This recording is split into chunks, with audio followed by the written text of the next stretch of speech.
Before we dive into the messy details, let me show you what we're building today. This is a recessed shower niche, essentially a built-in shelf that sits flush inside your shower wall. It's waterproof, elegant, and solves that problem of shampoo bottles cluttering your shower floor. The finished niche is tiled to match the surrounding wall, with perfectly sealed edges and a subtle slope so water doesn't pool inside. It looks like it was always part of the original design. Now, let me walk you through exactly how we cut into an existing tiled wall and retrofit this feature without destroying the entire bathroom. A shower niche is one of those upgrades that seems small but makes a huge difference in daily life. Instead of balancing bottles on narrow ledges or hanging caddies that rust and fall, you get dedicated, permanent storage exactly where you need it. The term a niche just means a recessed space in a wall. In construction, we're literally carving out a section between the wall studs, the vertical wooden beams inside your walls, and creating a waterproof box. This project works in most standard framed walls, but you'll need to make sure you're not cutting through plumbing, electrical, or load-bearing structures. Let's talk about what you'll need for this project. Gather these tools and materials before you start, because once you cut into that wall, there's no turning back. You'll need measuring tools, cutting tools for both tile and wood, a prefabricated niche insert to make waterproofing easier, framing lumber, all your tile supplies, and absolutely essential safety gear. Cutting tile creates silica dust, which is harmful to breathe, so a proper respirator mask isn't optional. Eye protection is critical when using power tools. Let's go through each item so you understand exactly why it's on the list and how you'll use it during the install. The first step is measuring and marking exactly where your niche will go. You want it at a comfortable height, typically between chest and shoulder level when standing in the shower. Use a stud finder to locate the vertical studs in your wall. They're usually spaced 16 inches apart. Your niche will fit between two of these studs. Mark the outline with a pencil on the tile surface, using a level to ensure your lines are perfectly horizontal and vertical. The standard niche is about 14 inches wide, 12 inches tall, and goes back about 3.5 inches into the wall. Double-check your measurements, measure twice, cut once is the golden rule here. Now comes the irreversible part, cutting through your existing tile. Put on your safety gear, goggles and respirator mask. I'm using an oscillating multitool with a diamond blade, which gives precise control for cutting tile without cracking it. Work slowly along your marked lines, letting the tool do the work. Don't force it. The goal is to cut through the tile and the thinset adhesive beneath it, down to the backer board or drywall. This process is dusty and loud, so warn anyone else in the house. If you rush, you risk cracking tiles beyond your cut line, which means more repair work later. Patience here saves you headaches. With the opening cleared, you need to create a solid frame for your niche.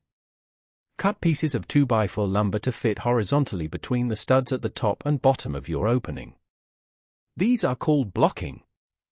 Secure them with screws driven through the existing studs into the ends of your blocking pieces. If your niche is wider than one stud bay, you may need to cut a stud and add additional framing. This is advanced work and may require a building permit. For most standard niches, simple top and bottom blocking is enough. The frame provides something solid to attach your niche insert to and supports the tile. Now for the crucial component, the pre-made shower niche insert. These are typically made from high-density foam or PVC and come with built-in waterproofing and a sloped bottom so water drains out. Apply a generous bead of construction adhesive or thinset mortar around the perimeter of your framed opening, then press the niche insert into place. Make sure it's perfectly level. Use your level to check both horizontally and vertically. The front flange of the insert should sit flush against the surrounding backer board or overlap it slightly. Secure it with screws through the flange into the studs and blocking. This insert is now the waterproof shell of your storage space. Even though your niche insert is waterproof, the seams where it meets the existing wall are vulnerable.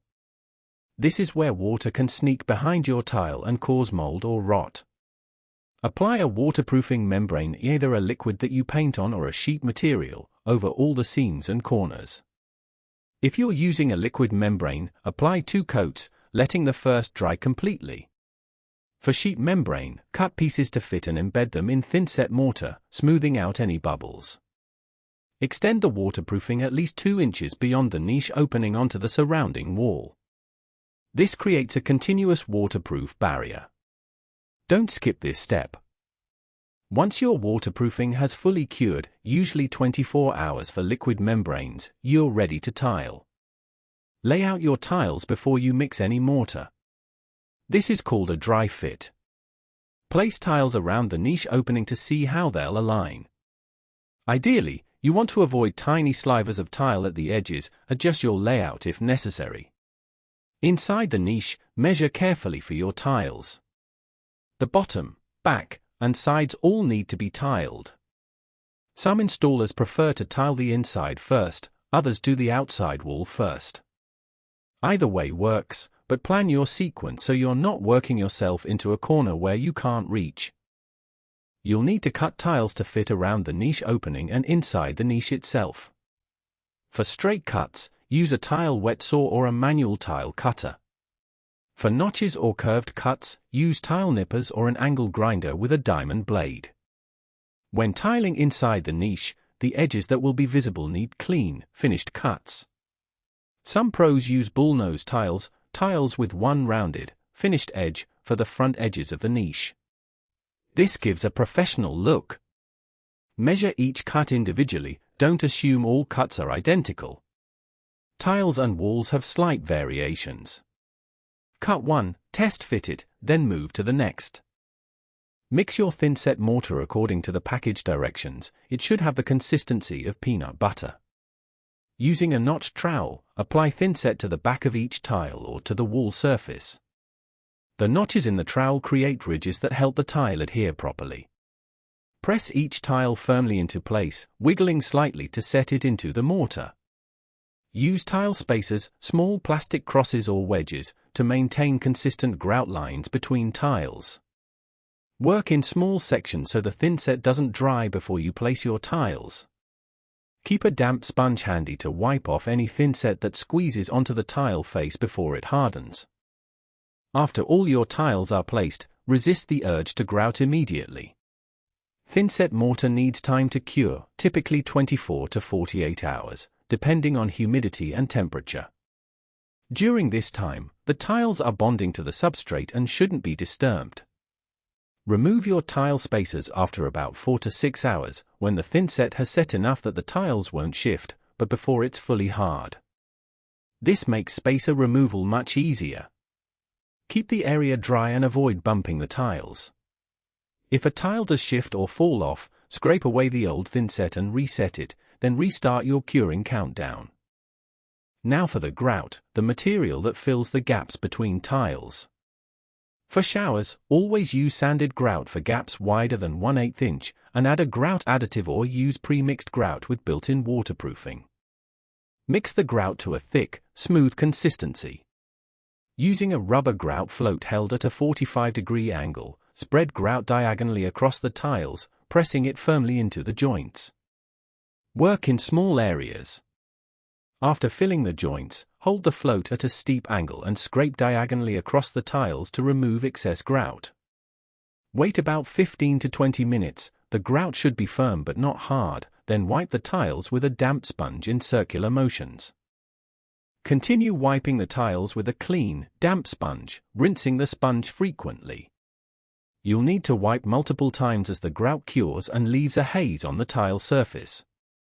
After the grout has fully cured, another 24 to 48 hours, buff the tiles with a dry cloth to remove any remaining haze. Then apply a grout sealer. This liquid sealant soaks into the grout and makes it resistant to water, mold, and stains.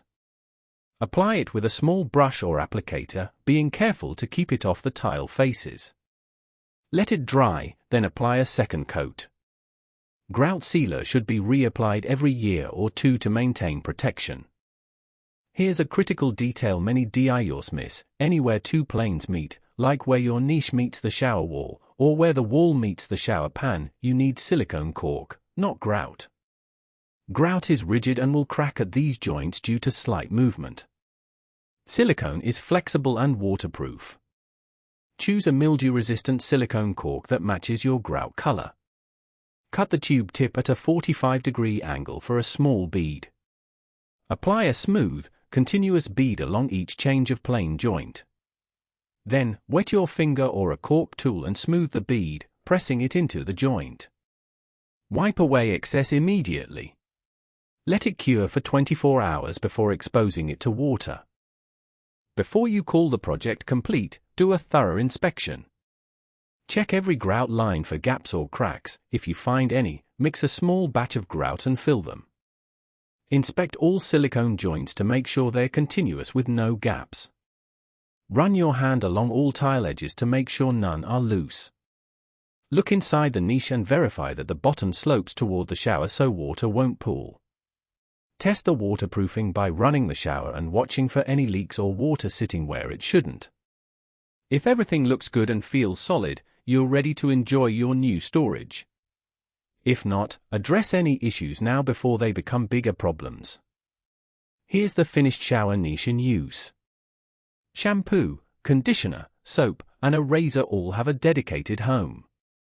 The tiles match seamlessly with the surrounding wall, and the waterproofing ensures this feature will last as long as the rest of your shower. The sloped bottom means no standing water, which prevents mold and soap scum buildup. This is the kind of upgrade that makes your daily routine just a little bit easier and your bathroom look significantly more polished. It's a moderately challenging DIY project, but if you follow each step carefully and don't rush, the results are absolutely worth the effort. Your shower is now both more functional and more beautiful. Let me leave you with a few pro tips. First, always check local building codes before cutting into walls. Some jurisdictions require permits for this type of work. Second, if you're not confident in your tile cutting skills, practice on spare tiles first. Third, invest in quality waterproofing products. This isn't the place to cut corners. Fourth, take your time with layout and measurements. Most mistakes happen when people rush. And finally, if you hit plumbing or electrical when you cut into the wall, stop immediately and call a professional. A shower niche is a fantastic upgrade, but it's not worth risking your home's structural integrity or your safety. Plan carefully, work methodically, and you'll have a feature you'll use and admire every single day.